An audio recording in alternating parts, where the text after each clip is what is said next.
Hello, my brilliant bunch. Today we're going to do a word problem to find the perimeter and area. So let's take a look together. It says Karl's rectangular vegetable garden is 20 feet by 45 feet. And you can see here they've drawn their model 20 feet by 45 feet.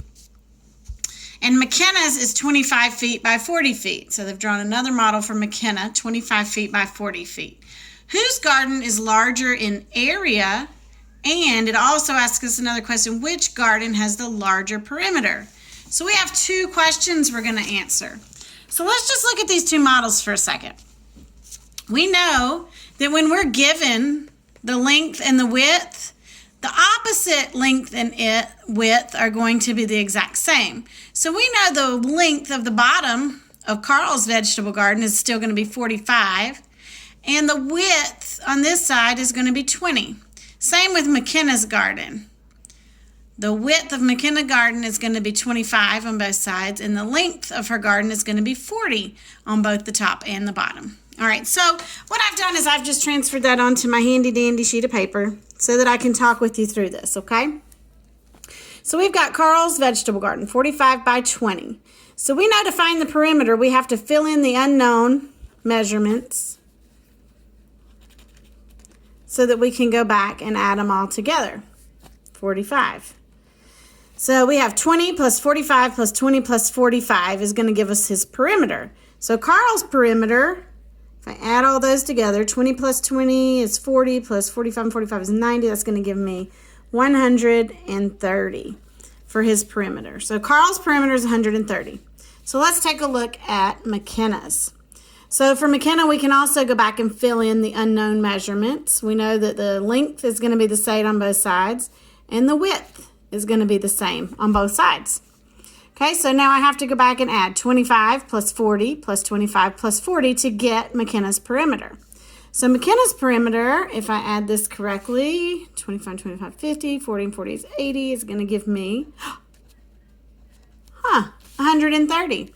So McKenna's perimeter and Karl's perimeter are equivalent. So let's check out then their area. So we know that length times width equals area. So if I go back and look at my length, just one side, times my width, just one side, that's going to give me the area. So 45 times 20 is going to give me the area of this rectangle.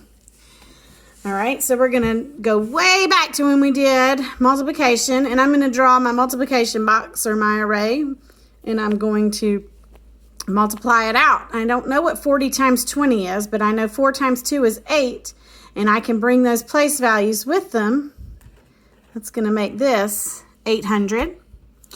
I don't know what 20 times 5 is, but I know that 5 times 2 is 10, and I can bring that place value with me.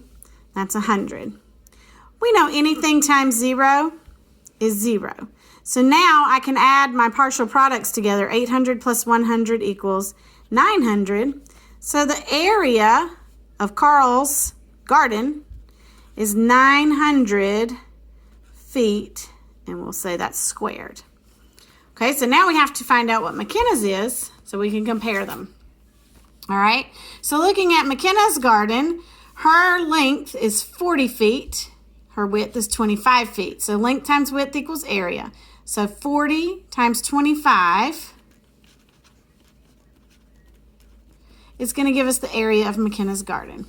So again, I've drawn out my multiplication box. 40 times 20, I don't know what that is. 4 times 2, I do know, is 8. And then I can bring my place value 2 places to make that 800.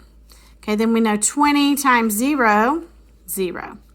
5 times 40. I don't know what 5 times 40 is, but I do know my multiplication fact is 5 times 4 equals 20, and then I can bring that 0 to get me to the right place value. So 5 times 40 is 200. And then here again, we have a 5 times 0, anything times 0 is 0. So I'm going to add my partial products together. 800 plus 200 is going to give me 1,000. So my area equals 1,000 feet squared. So now when I go back and look at what the problem asks, it says whose garden is larger in area? I can say that McKenna's is larger in area, but in perimeter, they're equal. Okay, so that's how we're going to figure out what the area and perimeter are so that we can compare them to successfully answer our word problems. All right, give me a comment on my e-class if you need more help with this or if you'd like to work another problem with me, okay? Have a wonderful rest of your day.